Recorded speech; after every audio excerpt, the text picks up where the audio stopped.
Welcome to a Monday edition of News Daily. I'm Sarah Allen, here to bring you the latest updates from the NAB AFL Trade Period. And with the start of a new week comes plenty of external interest surrounding moves involving Collingwood. We're joined now by someone in the thick of the Herald Sun's trade coverage, Jay Clark, to catch up on all the whispers circling around the league. Jay, from your perspective, what moves do you expect from Collingwood in the coming days? Yeah, hi Sarah. I think they're looking at Sydney's Sam Murray, possibly is the only inclusion from this trade period. Now, he's a small forward who's played a lot in defence this year, has some speed, some tackle pressure, can break a line. I think he could be the one who'll be probably a pretty cheap get, sort of maybe for a late pick. He didn't play any senior footy for Sydney this year, but showed a lot of promise at NAFL level. Now, when you look at Collingwood's forward line in particular, you think someone with a bit of speed and who can tackle and pressure the opposition, much like Richmond showed this year, the Bulldogs the year before.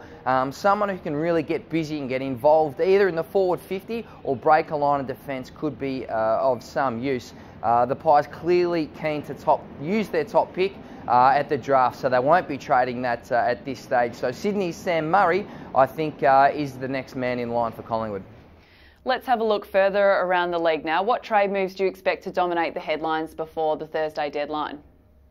Yeah, I think the two most interesting ones at the moment are Jake Stringer and Jack Watts, because their clubs in the first place have put them up for trade, but have since become quite demanding about what they want in return for Stringer and Watts. And Essendon in particular playing a very hard ball game in their negotiations with the Bulldogs. I still expect Stringer to get to Essendon. They're offering pick 25 and 30 at the moment, so perhaps the Dogs can take those 2 second-round picks and use it to get a higher pick up the order. Watts also, I think, is very open to a move to Port Adelaide. Geelong is lurking in the shadows there, but I think Jake Stringer will become a Bomber and Jack Watts very much a Port Adelaide player, but it might go down to the line, Sarah.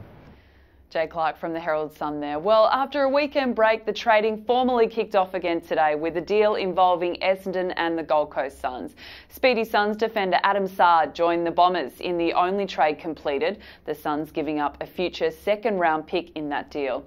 And it seems Gold Coast have been the centre of a lot of interest today, with two players considering their football futures up north. Fremantle's Lockie Weller has requested a trade back to the Sunshine State. He played some of his junior football there before becoming a Docker.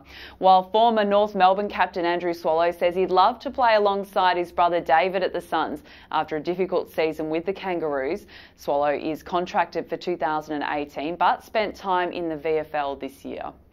Well, just 3 days remain in this year's NAB AFL Trade Period, and what will they bring for Collingwood? We're soon to find out. Thanks for tuning in to News Daily. We'll see you again tomorrow. Go Pies.